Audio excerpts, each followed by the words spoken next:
Hey, if you want to quickly remove all of this bloatware from your Redmi Note 15, you can do this really quickly by using the security application. There's this special tool for this. We have to go for the deep clean, and now we have to go for uninstall apps. That's the different menu. And now, as you can see, all you have to do is just to select everything that you don't really using. So we can find all of those games, apps that are actually occupied our storage. And if you don't need this, just go one by one, delete everything. As you can see, we got almost 4 gigs of storage. I'm gonna also get rid of the wallpaper carousel because I'm not really using this one.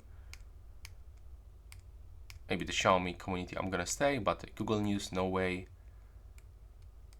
Also remember to don't remove some kind of the apps like Android System Key Verify because it's important application for you.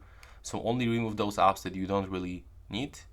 There we go. So in my case, almost 5 gigs, and you have to click on the uninstall button and click OK. And you have to now just wait for this process. It will take around a few moments, and that's pretty much it. I hope you find this video useful.